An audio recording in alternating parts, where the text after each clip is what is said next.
Bonjour et bienvenue sur la chaîne Armel High Tech. Aujourd'hui, une toute nouvelle vidéo. L'autopilote amélioré chez Tesla. Est-ce qu'on doit vraiment l'acheter? Est-ce qu'il est hors de question de l'acheter? Et quelle autre solution on peut avoir? Générique!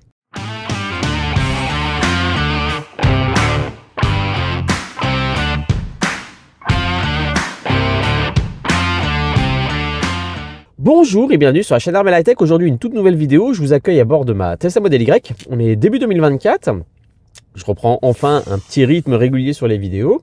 Et c'est une deuxième vidéo qui sort au sujet de l'autopilote Tesla et l'autopilote amélioré. J'ai fait une vidéo très récemment qui a fait le buzz sur ma chaîne.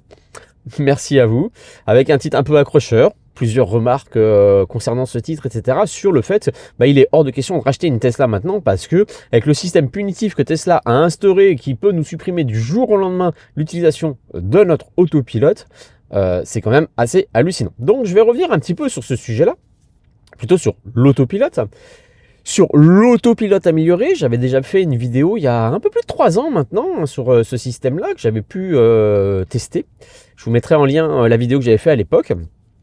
Et sur une nouveauté qui vient très récemment liée à un accessoire que l'on branche directement sur notre Tesla, qu'on appelle les sexy boutons, distribués par Enhance Auto. Et c'est un système, entre guillemets, qui est basé autour d'un petit boîtier que l'on branche sur la prise diagnostique de la voiture, un ODB.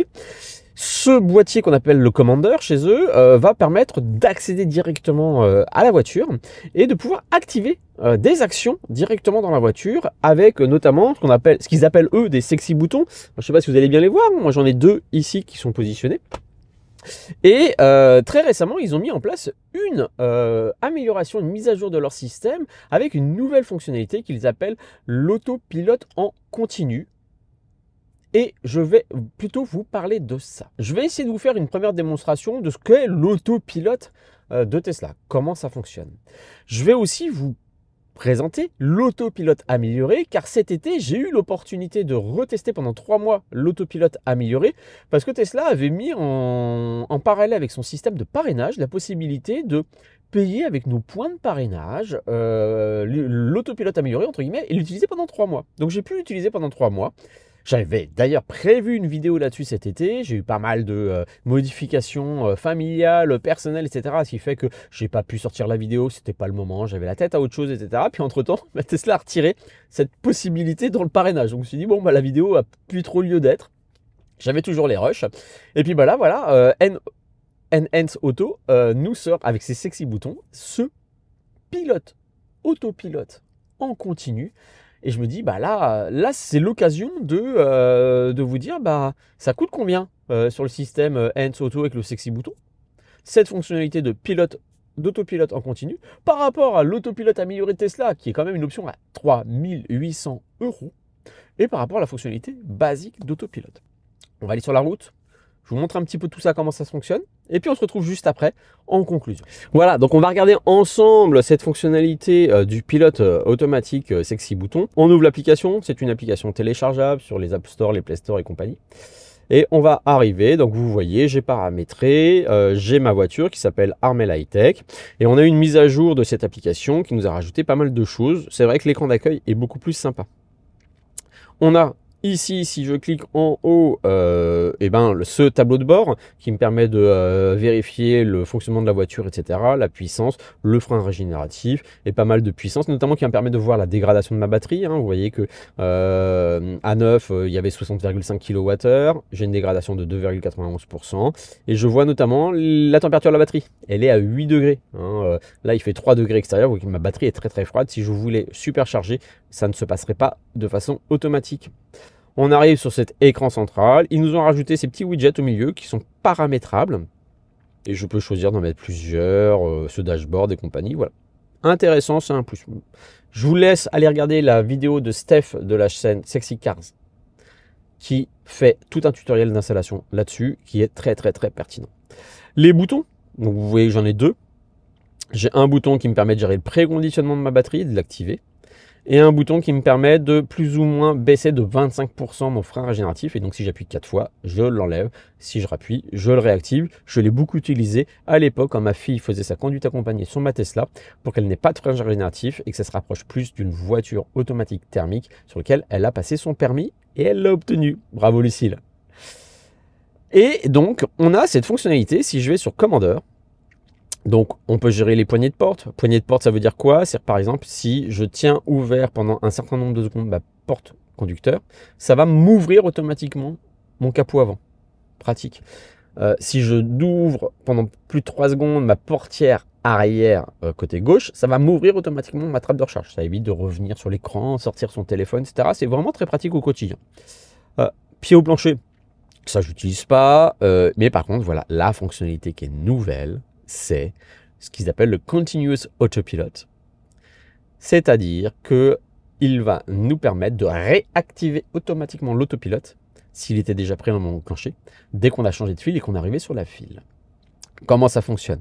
Alors, on peut définir un temps d'activation, 1 seconde à plusieurs secondes. Moi, je vous le conseille, 1 seconde, je vais vous montrer en conduisant.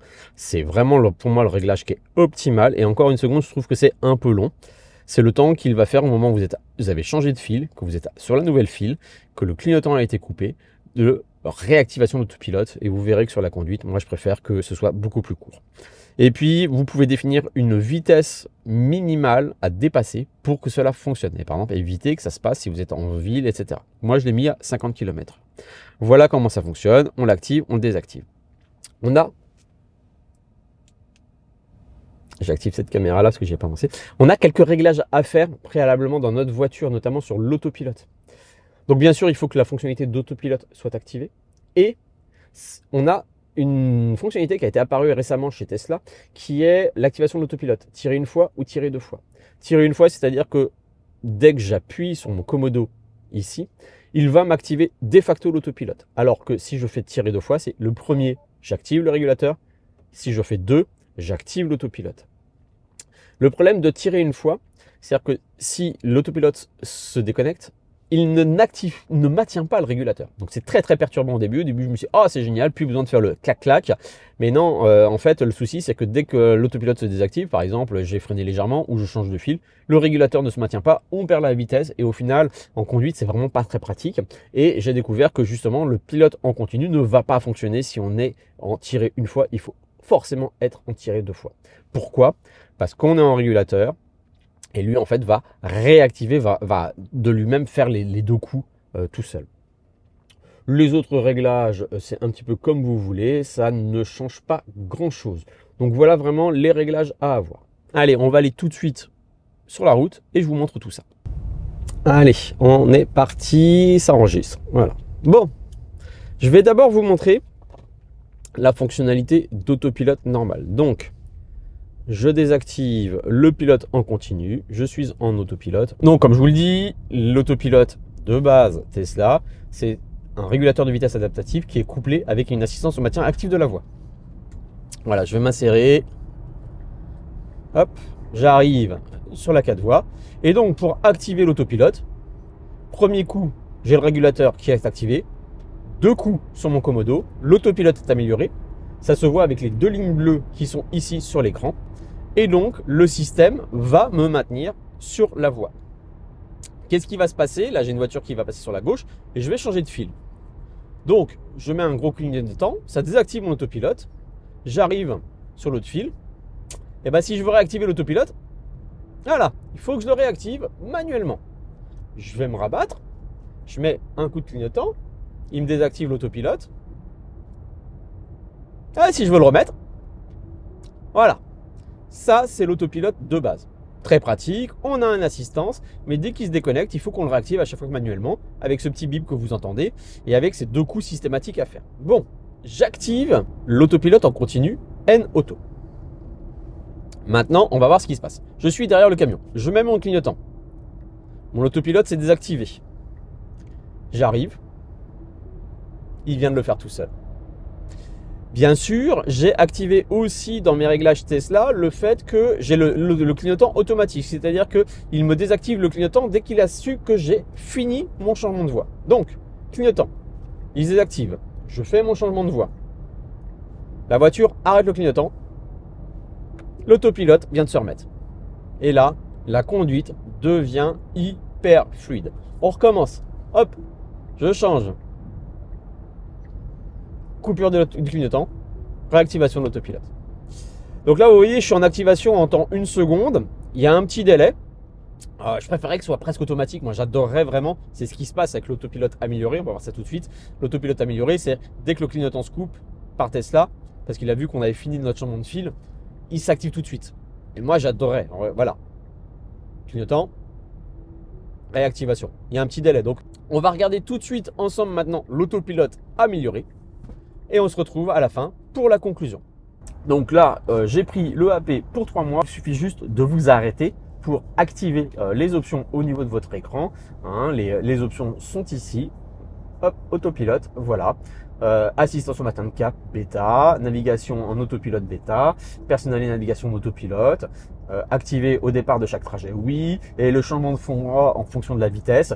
Alors j'ai choisi le type Mad Max parce que même Mad Max, ça veut dire que le changement de voie va être en théorie plus incisif. Ça reste hyper cool. Donc j'ai pas encore testé le modéré ou le moyen, mais déjà que le Mad Max il est pas super voilà engageant. Donc je pense que et ben voilà, regardez, il me propose un changement de voie. Je mets mon clignotant, légère pression sur le volant. La voiture change de voie et réactive. Alors, quelles sont les modifications? Les modifications, si vous le voyez bien, donc j'ai mis la caméra pour regarder, on va regarder ça maintenant. Donc vous voyez, alors il y a quelques nouveautés par rapport à l'époque. Donc maintenant, sur notre partie GPS ici, vous voyez que j'ai une option qui me permet, voilà, j'ai désactivé le AP. Donc vous voyez, je reviens en autopilote normal. L'autopilote, on va le voir quand on a les 2 lignes. Et si j'active le AP, voilà, tac, là je suis passé en EAP. Et là, j'ai un seul trait bleu central au milieu de la voie. Donc là, je suis en autopilote amélioré sur le véhicule. On le voit bien comme je vous le disais, ici. Et là, vous voyez, j'ai une sortie qui est annoncée dans 48 km. Voilà, j'ai dépassé une voiture. Regardez, elle me propose, elle me dit qu'elle a la place. Elle me propose de me rabattre. Elle m'a activé seule la caméra d'angle mort. Je vais donc mettre le clignotant, une action légère sur le volant pour prouver que je suis bien là. La voiture déboîte, hop, et réactive. C'est franchement cool, c'est très agréable. Vous avez vu, hein, en termes de côté incisif, c'est pas hyper incisif. Et moi je dirais, et c'est ce que j'avais déjà constaté il y a 2 ans quand je l'avais testé, ce que j'apprécie beaucoup plus aussi, c'est au moment où on va rattraper une voiture, entre guillemets, la voiture ne va pas ralentir à outrance. On le voit très bien en autopilote.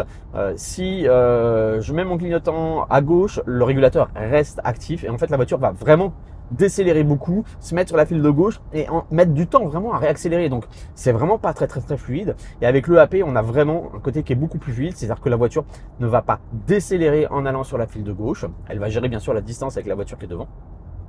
Et donc c'est beaucoup plus agréable, c'est beaucoup plus incisif. Aussi, le gros avantage, c'est qu'on a plus tous ces bip intempestifs de je coupe l'autopilote pour pouvoir déboîter, je le réenclenche 2 fois sur la manette, etc. J'ai encore un bip, etc.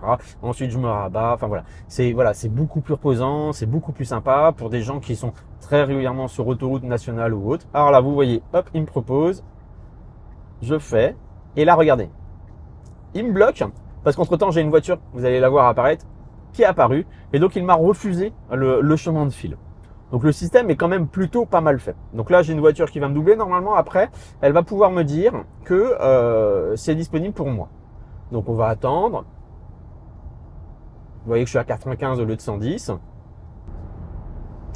Alors voilà, elle me propose, hop, action sur le volant. Ah, j'étais trop fort sur le volant. Voilà, c'est un côté désagréable du système.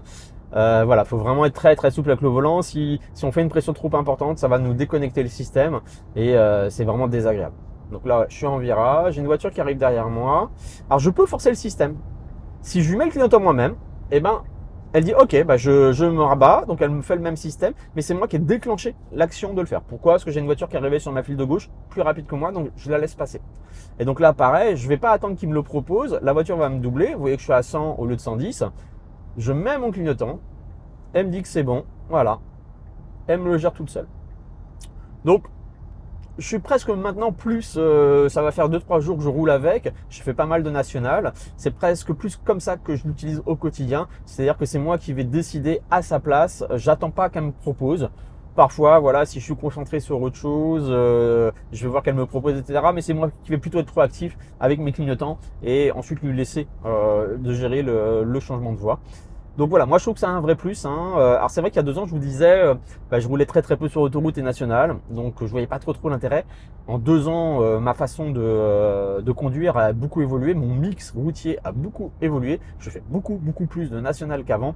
Et là, clairement, c'est un vrai. Voilà, je mets mon clignotant, elle me dit c'est bon, voilà, elle me rabat, super agréable. Franchement. Et donc vous voyez, je suis à 800 mètres de la sortie. Hop, donc là il m'indique sur le GPS que je viens de sortir à droite, on le voit bien ici sur l'écran. Donc on va attendre ce que l'EAP va me dire. Hein, vous voyez bien que je suis en sortie active, hein, la flèche est bleue. Je vais mettre mon clignotant pour sortir. Voilà, demander changement de voie prioritaire. Je mets mon clignotant. Elle sort. Et vous voyez ici que sur l'écran, il va se déconnecter parce qu'il ne gère que la sortie. 25 mètres. Voilà, il se déconnecte, il me repasse en autopilote. Voilà, comment ça s'est passé. Alors là, je peux pas vous le montrer mais je l'ai déjà vécu sur d'autres trajets.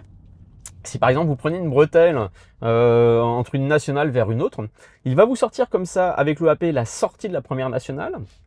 Vous rebasculez en autopilote sur la nationale et il va vous réactiver l'EAP un peu avant de re-rentrer sur la nouvelle nationale ou autoroute bien sûr et vous proposer de vous insérer sur la nouvelle nationale, etc. Donc c'est franchement très fluide. Et là vous voyez, hein, je suis sur une départementale, je ne dispose plus de l'EAP. Voilà, je vous ai fait un petit peu la démonstration de tous les systèmes. On le voit bien dans les pour et les contre. Donc l'autopilote basique de Tesla, c'est une assistance active de maintien dans la voie. Très efficace, qui marche vraiment bien, même sur départemental, même sur des zones de travaux, etc.